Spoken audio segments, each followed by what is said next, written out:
วัดมาบจันทร์แห่งนี้หรือเริ่มต้นชื่อว่าสุภัททบรรพตเป็นฉายาของพระเดชพระคุณหลวงพ่อชาก็คือสุภัทโทเป็นภูเขาแห่งความเจริญรุ่งเรืองโดยเริ่มแรกก็มีเหตุปัจจัยมาก่อนคือพระเดชพระคุณหลวงพ่อชาวัดหนองประพงซึ่งเป็นพระอุปชฌาย์ของอาตมาเนี่ยซึ่งชาวระยองก็มีศรัทธาเริ่มใสก็ได้นิมนต์มาอาตมาก็เคยมาเดินธุดงค์เข้าไปถึงเขาชะเมานะบ่อไฟไหม้เข้าไปถึงเขตรอยต่อจังหวัดระยองจันทบุรีปราจีนบุรีเห็นว่าเป็นที่เหมาะสมในการปฏิบัติภาวนาพร้อมทั้งเจ้าของสวนที่อยู่ที่หน้าวัดในปัจจุบันก็ได้นิมนต์เข้ามาบำเพ็ญปฏิบัติวันที่28พฤศจิกายน2527นะ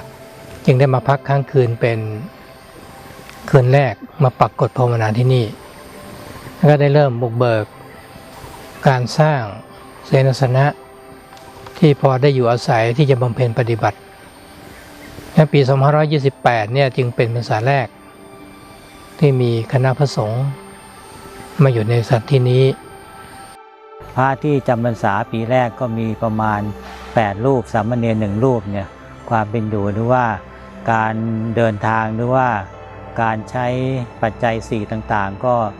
ก็ต้องอาศัยประหยัดมัธยัสถ์เนี่ยไฟฟ้าก็ยังไม่เข้ามาวัดเลยก็ต้องอาศัยเครื่องปั่นท่านพระอาจารย์อนันต์เนี่ยก็ท่านก็ไม่อยากให้เอาไฟฟ้าเข้าวัดหรอกเพื่อความเป็นธรรมชาติความสงบแล้วก็แต่ทีนี้เมื่อเราอยู่เขาเนี่ยการใช้น้ำเราจะเอาน้ำจากข้างล่างขึ้นไปใช้ในส่วนบนเนี่ยก็ต้องอาศัยเครื่องปั๊มเมื่อมีเครื่องปั๊มก็ต้องมีไฟฟ้ายุคแรกๆก็อาศัยเครื่องปั่นไฟสำหรับที่จะปั่นไฟฟ้าขึ้นไปใช้ความยากลำบากที่มาอยู่ในช่วงแรกเนี่ยถ้าพูดถึงว่าชาวบ้านก็ดีนะเขาก็มีศรัทธาถวายในด้านผ้าจีวรก็ดีเสนาสนะกิลานเภสัชนี้เนี่ยนะอันนี้ก็เรียกว่าพอเป็นไปแหละแต่ว่าที่สำคัญก็คือความที่ว่าสถานที่มันเต็มไปด้วยมาลาเรียถึงจะเป็นอุปสรรคในการปฏิบัติภาวนาแต่ก็เป็นเหตุให้มีจิตใจที่มีความ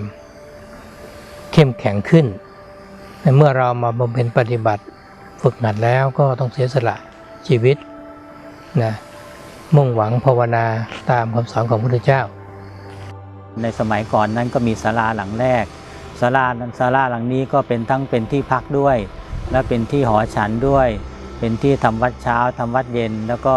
เป็นที่โรงอุโบสถด้วยแล้วก็ชั้นล่างก็เป็นโรงครัวที่จะประกอบอาหารถวายพระเนรเนี่ยก็ประมาณปี 2532เนี่ยก็เริ่มทำศาลาโพธิญาณสำหรับลงพระปาฏิโมกข์หรือว่าเป็นที่บำเพ็ญนั่งสมาธิแยกส่วนจากญาติโยมเนี่ยเมื่อพิจารณาแล้วท่านพระอาจารย์นั้นก็อนุมัติให้สร้างศาลาโพธิญาณได้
ข้อวัดปฏิบัติในแนวสายวัดป่าเนี่ย คือทำให้จิตใจมีความเข้มแข็งขึ้นนะเช่นว่าการฝึกมาตั้งแต่เป็นพระขาวก็ต้องฝึกการอ่อนน้อมถ่อมตัวล้างเท้าครูบาอาจารย์นะล้างบาตรล้างกฐินซึ่งไปฝึกมาจากวัดหนองประพงท่านก็ฝึกสอนมาอย่างนั้นเป็นการลดทิฏฐิลดมานะของเรานะที่มีที่เป็นอยู่นั้นออกไปให้เข้ามาแล้วก็คือหวังว่าเป็นพุทธบุตรของพระพุทธเจ้านะเคารพกันในตามหลักของอาวุโสเมื่อเป็นเช่นนี้ก็จะได้ฝึกความอดทนฝึกดูจิตดูใจของเราฝึกกำลับจิตกำลับใจของเราฝึกขัดเกลาใจของเราข้อวัดจึงเป็นไปเพื่อการขัดเกลานะตัวเรานี้แหละนะให้มันอยู่ในความเรียบง่ายอยู่ในความมักน้อยในความสันโดษยินดีตามมีตามได้เป็นหลักสำคัญ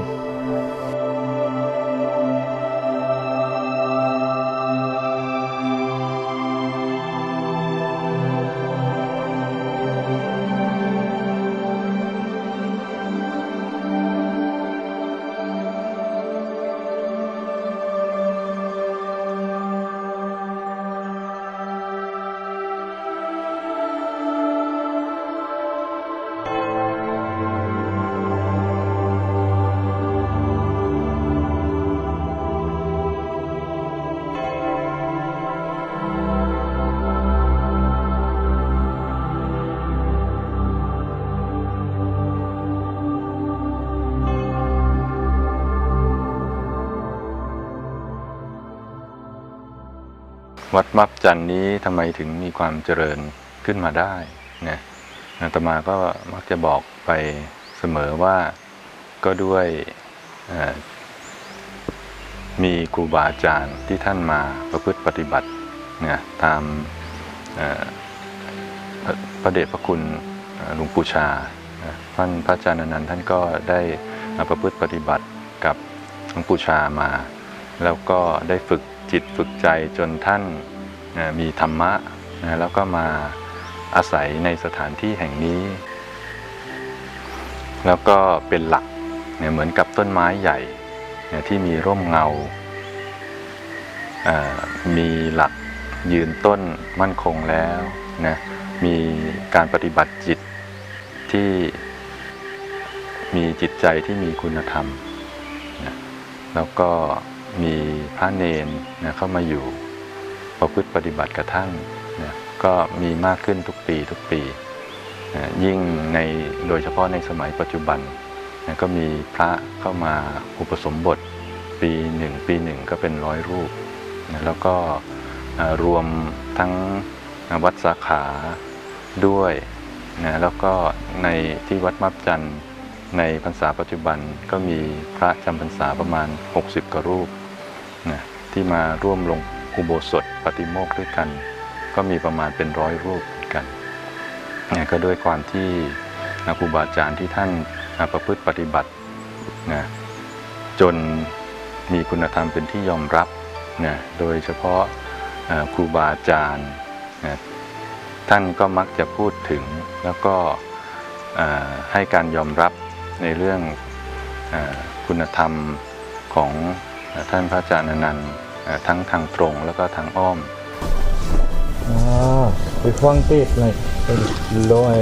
หลวงปู่อนันต์นะดีแล้วจะไปหาฟังที่ไหนเหรอนั่นน่ะเต็มไปหมดนั่นน่ะมีแต่อริยสัจของจริงน่ะเต็มอยู่ในหลวงตาอนันต์นั่นน่ะจะไปหาฟังพอก้าวเข้ามาในวัดนี้มองดูพระดูเนรดูวัดวาวาศาสนายิ้มแย้มหน้ายิ้มแย้มแจ่มใสเพราะราบรื่นไปด้วยการประพฤติปฏิบัติดีปฏิบัติชอบของพระสุปฏิปันโนเป็นผู้ปฏิบัติดีตรงแนวกับเรื่องหลักธรรมหลักวินัยปฏิบัติตรงปฏิบัติ สมควรแก่ธรรมหน้ากราบไหว้บูชาท่านเหล่านี้เองจะเป็นผู้ทรงมรรคทรงผลจะเป็นผู้ไหนมีในโลกนี้ไม่มีสุปฏิปันโนอุชุญญาสามีจิปฏิปันโนเอสะภะคะวะโตนั่นแหละเป็นสาวกของพระพุทธเจ้าที่ได้ระดับตรับฟังมาแล้วด้วยดีปฏิบัติตนให้ตรงแนวตามหลักธรรมของ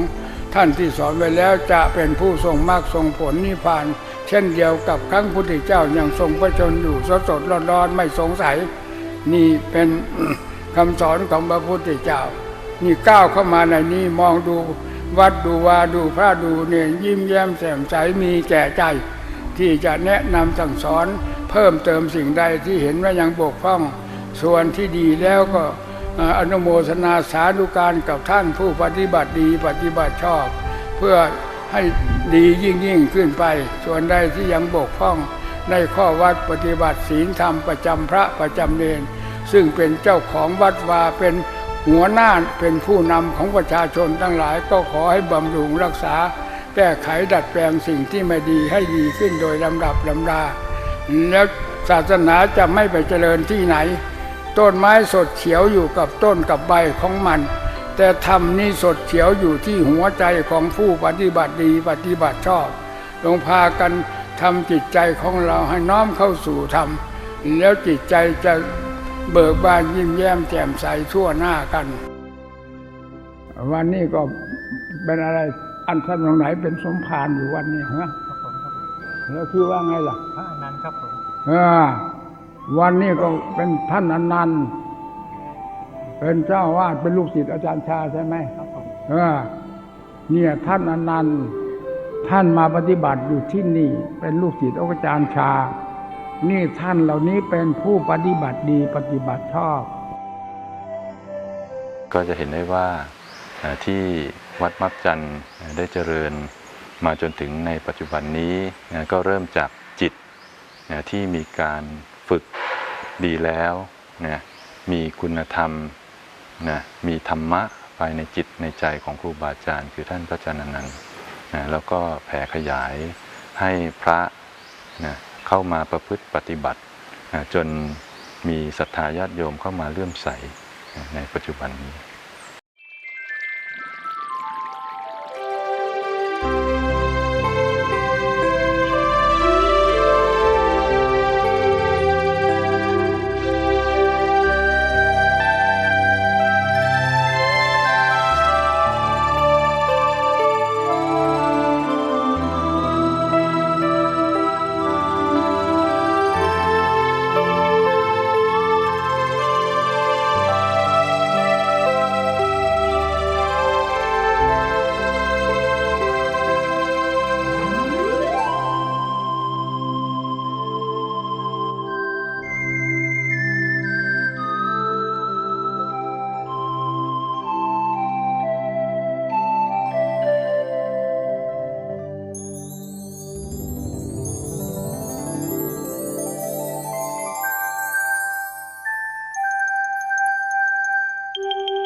ก็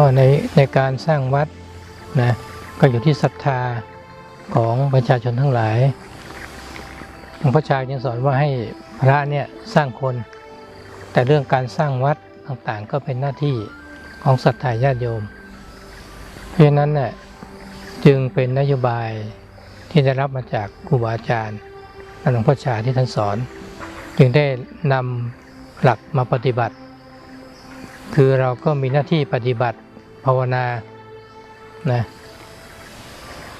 ถือธุดงกรรมฐานภาวนาปฏิบัติเมื่อเป็นเช่นนี้เนี่ย นะผู้ที่ก็มีศรัทธาเริ่อมใสเขาก็จะมามีในการสร้างวัดเองโดยว่านโยบายว่าเราสร้างเราก็จะไม่ต้องหยิบยืมเงินของญาติโยมทั้งหลายใครมีศรัทธาเท่าไหร่เราก็ทำเท่านั้นทำไปทุกวันก็เสร็จไปทุกวันนะไม่ได้ต้องเรียรายให้เดือดร้อนกับประชาชนทั้งหลายเมื่อพระมาปฏิบัติกันนะมากขึ้นมาก็ญาติโยมเห็นมีพระเจ้าพระสงฆ์มากขึ้นก็กลัวพระเจ้าพระสงฆ์นี้ก็จะไม่มีอาหารการขบฉันก็มาช่วยกันถวายมันอยู่ที่ว่าพระก็ต้องพยายามปฏิบัติให้ดีให้มีข้อวัดให้ดีให้มีหลักภาวนาให้ดีมีศีลให้ดีนะอันนี้ก็เป็นหลักปฏิบัติที่ถือตามที่หลวงพ่อชาท่านสอนไว้ว่าพระสร้างคนคนสร้างวัด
เกี่ยวกับการสร้างโบสถ์นี้ก็ได้ปรารภกับคณะสงฆ์ว่าในทางภาคตะวันออกในสมัยนั้นก็ยังไม่มีนะในสายพระกรรมฐานเนี่ยการอุปสมบทนะแต่ละครั้งเราก็จะต้องเดินทางออกไปนะพานาคผู้มีจิตศรัทธาต้องเอาไปบวชอุปสมบทที่วัดท่านมีอุโบสถนะก็เป็นการที่จะไม่ค่อยได้สะดวกนักจึงปรารภว่านะคนที่จะมีการสร้างโบสถ์ไว้สักหลังหนึ่งเป็นที่จะอุปสมบทกุลบุตรลูกหลานจึงได้ดำริขึ้นว่าเมื่อเราสร้างแล้วก็ให้เกิดประโยชน์เช่นว่าที่โบสถ์นั้นก็เป็นแท้งน้ำไปในตัวด้วยถ้าทำให้มีขนาดกว้างใหญ่พอสมควรนะที่จะรองรับพระเจ้าพระสงฆ์ที่จะมาปฏิบัติภาวนาตลอดจนญาติโยมแล้วให้สร้างให้เรียบง่ายเข้ากับธรรมชาติเพราะธรรมชาติในรอบๆของตัวอุโบสถนี้นั้นมีคุณค่ามหาศาลอยู่แล้วบวกกับว่าเมื่อได้นั่งสมาธิภาวนาก็เห็นพระเดชพระคุณหลวงปู่ชาก็มาชี้ให้ว่าให้สร้างในจุดนี้นะซึ่งในจุดที่เรานั่งกันอยู่ตรงนี้แหละนะที่ธรรมาพูดตรงนี้เนี่ยก็ดำริว่าจะสร้างโบสถ์ในจุดนี้แต่ถ้าเกิดสร้างจุดนี้แล้วเนี่ยเราจะไม่เห็นอะไรเลยจะไม่โปร่งนะก็หลวงพ่อชาก็ไม่เห็นนิมิตว่าชี้ว่าให้สร้างบนโบสถ์ในปัจจุบันนี้ก็มาพิจารณาหลายรอบแล้วแต่ว่านิมิตนี้ก็ชัดเจนนะก็ไม่อยากจะเชื่อว่าจะนิมิตเราจะตรงและจะถูกแต่ก็พยายามดูแล้วก็ปรับพื้นที่ดูก็เห็นว่าเหมาะสม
ในการดำเนินชีวิตนะของคนเราในสังคมเนี่ยนะมันมีด้วยกันหลายวิธีการหลายวิธีที่เราจะดำเนินถ้าเราดำเนินในทางที่ถูกต้องนะในครอบครัวก็ดีตัวเราเองก็ดีครอบครัวก็ดีก็จะมีความสุขเช่นว่าพวกเราดำเนินชีวิตอยู่ในหลักของการปฏิบัติในศีล 5 ประการในเบื้องต้นศีล 5 ข้อให้ครบสัก1 วันและพยายามที่จะพัฒนาศีล 5 นี้นะให้มากขึ้นนะใน7 วันก็ให้เพิ่มเป็น2 วัน 3 วันขึ้นไปในวันพระก็ฝึกหัดปฏิบัติภาวนาตามหลักนะของบรรพบุรุษของเราที่นับถือพุทธศาสนาตั้งแต่ประเทศอินเดียมาประเทศศรีลังกาถึงประเทศไทยก็มีศีล 8สัก1 วันเป็นการฝึกปฏิบัติหรือในระยะเข้าพรรษาเราจะเลิกเหล้าเลิกบุหรี่บำเพ็ญปฏิบัติอยู่ในศีลอุโบสถ1 วันใน1 อาทิตย์นะอย่างนี้เป็นต้นฝึกสติของเราดูจิตดูใจของเราฝึกแล้วก็มีความอดทนต่ออารมณ์ที่เข้ามากระทบจิตใจมาฝึกได้อย่างนี้จิตใจของเราก็มีความเข้มแข็งมีปัญญาเราจะเข้าถึงความเป็นพุทธะได้ทีละน้อยพระบรมชาบอกว่าพุทธเจ้าจะเกิดขึ้นประเทศไทยไม่ได้หรือเราฟังดูแล้วเราจะว่ามีพระพุทธเจ้า1 พระองค์แต่นี้ท่านพูดด้วยปัญญาพูดด้วยปัญญาว่าคือความเป็นพุทธะของจิตนี่แหละที่เกิดขึ้นเมื่อจิตเป็นพุทธะนะเกิดขึ้นเนี่ยเกิดขึ้นที่ไหนก็ได้เพราะฉะนั้นประชาชนหรือว่าคนไทยของเรานี่มาปฏิบัติถ้ามาฝึกจิตเข้าสู่ความเป็นพุทธะนะมีความรู้ถูกต้องในการดำเนินชีวิตเอาหลักพุทธศาสนาไปปฏิบัติก็นับว่าจะเกิดประโยชน์อย่างมากมายแก่ตัวเราเพราะอะไรเพราะนี้เป็นทรัพย์มรดกจากบรรพบุรุษที่นับถือพุทธศาสนานี่สืบกันมาแล้วก็ฝังแน่นในจิตใจของชาวไทยชาวพุทธกันมานานแล้วเรามีความเชื่อความเลื่อมใสในพระพุทธเจ้าเราเชื่อเรื่องของกรรมเราเชื่อเรื่องของตายแล้วเกิดเมื่อเป็นเช่นนี้เนี่ยเราก็จะต้องมาฝึกปฏิบัติเราอย่าไปหลงหรืออย่าไปเพลิดเพลินในโลกเพราะอะไรเพราะชีวิตก็ดีมันก็แปรเปลี่ยนไปมันไม่แน่นอนเมื่อเราไม่ไปหลงในโลกเนี่ยพยายามฝึกเข้ามาเข้าวัดการเข้าวัดภายนอกอย่างหนึ่งการเข้าวัดภายในคือการฝึกใจของเราอยู่ที่บ้านที่ทำงานก็เป็นการเข้าวัดปฏิบัติอันนี้สำคัญให้ค้นคว้าหาใจของเราให้ใจของเรานะเกิดความเป็นพุทธะนะทีละน้อยละน้อยเราจะเข้าใจในหลักของพุทธศาสนาว่าพุทธะนั้นก็จะเกิดขึ้นในใจของเราได้ทุกๆคนในความมีสตินะอยู่บ้านก็ให้สวดมนต์ทำวัดปฏิบัติภาวนาเราอยู่คนเดียวเราอยู่หลายคนก็ชวนกันนั่งสมาธิหรือนั่งปฏิบัติภาวนากันทั้งครอบครัวอันนี้ก็จะเกิดให้ครอบครัวเราก็อยู่เย็นเป็นสุขนะมีที่พึ่งคือพระพุทธเจ้าพระธรรมพระสงฆ์เป็นที่พึ่งของจิตใจ